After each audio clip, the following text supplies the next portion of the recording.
A Social Security disability hearing is governed by unyielding logic. In 2026, the process relies on strict algorithms. The administrative law judge, or ALJ, does not conduct an open-ended conversation about a claimant's health. Instead, the ALJ tests a constructed variable, the hypothetical person.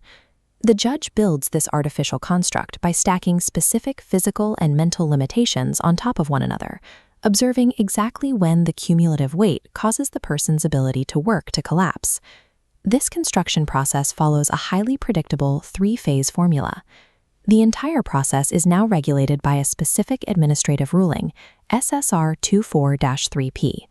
In previous years, a vocational expert, or VE, could rely on their own general experience to estimate available jobs. Today, that intuition is inadmissible. SSR 24-3P requires rigorous methodological data to justify every job number presented. Practitioners secure a favorable ruling by navigating the ALJ's three-phase algorithm and aggressively applying these strict data standards to scrutinize the VE's testimony. The sequence begins with the ALJ compiling the baseline profile. Every hypothetical opens with three fixed variables: the claimant's age, their education level, and their past work history. The judge then defines the initial residual functional capacity, or RFC. This outlines the maximum physical and mental exertion the hypothetical person can sustain. This block diagram models the logic gate architecture of Phase 1, or Step 4. It tests the baseline against an exertional limit. For example, limiting the individual to light work with occasional overhead reaching. The logic gate connects this profile to the claimant's work history. The ALJ then asks the vocational expert a direct question. Can this hypothetical person perform any of the claimant's past relevant work? The VE's answer triggers an immediate binary consequence. If the VE answers yes, the sequence terminates. The claimant is found capable of their old job, resulting in a denial. A no answer is required to keep the algorithm running. Phase 1 functions as a strict gatekeeper. A representative's initial objective is securing that no, to force the judge to test for alternative jobs. A no moves the hearing into Phase 2, where the judge broadens the search to other work existing in the national economy. The ALJ increases the pressure on the hypothetical construct by introducing non-exertional limits. These limits address factors outside of lifting or standing. They include restrictions to simple, routine tasks or a cap of only occasional interaction with the public. Returning to the diagram, adding a non-exertional limit actively filters the overall pool of national jobs, eliminating massive segments of the economy. From this remaining fraction, a 2026 VE will typically cite specific, reliable job titles, such as marker, router, or office helper. Notice what is missing. Current practice requires the intentional omission of job titles that carry severe data vulnerabilities. The most prominent example is the document preparer job. Older directives permitted these citations, but under current scrutiny, estimating numbers for antiquated jobs introduces fatal flaws into the VE's testimony. The weakness of Phase 2 lies in selection.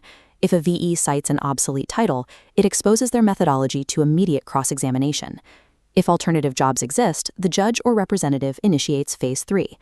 These are the killer hypotheticals. The objective here is to introduce functional limitations so severe that the available national job count drops exactly to zero. This UI diagram illustrates the three specific quantitative metrics that eliminate all remaining work. The first metric measures off-task time due to pain or symptoms. The rigid preclusive threshold for off-task time is 15% or more of the standard workday. In practice, VEs typically testify that being off-task between 10 and 15% eliminates all competitive employment. The second metric evaluates absenteeism. The absolute preclusive threshold is established when an individual misses 2 or more days of work per month on a consistent basis. The standard VE tolerance is even lower. Missing just 1 day per month often pushes the hypothetical person to the edge of employability. The final metric measures required breaks. If the hypothetical person requires an additional 15-minute break every hour beyond standard allotted time, all competitive work is categorically precluded. Hitting these exact quantitative thresholds forces the algorithm to its only logical conclusion, a definitive finding of disabled. Reaching a zero job count is only the theoretical end of the sequence. The procedural reality requires one final step, the methodology check. Because SSR 24-3P entirely replaced the older SSR 00-4P standard, the rules governing how the hearing concludes have been overwritten. Looking at the workflow diagram, the algorithmic sequence culminates in a mandatory verification process. Bare expert opinion is immediately rejected. ALJs are now legally mandated to explicitly interrogate the vocational expert on the sources they used and their exact approach to estimating job numbers. The VE's testimony must map directly to verifiable definitions, tracing back to Standard Occupational Classification, or SOC, categories. An expert cannot defend their job numbers simply by citing their years of experience. The entire logic pipeline, from filtering past work, analyzing alternative jobs, to applying functional limitations, must withstand objective statistical scrutiny. This demands a dual strategy. Representatives construct a medical case designed to trigger the Phase 3 mathematical thresholds, while simultaneously using the strict data requirements of SSR 24-3P to dismantle the VE's Phase 2 job numbers. The period of relying on unchallenged estimations is over.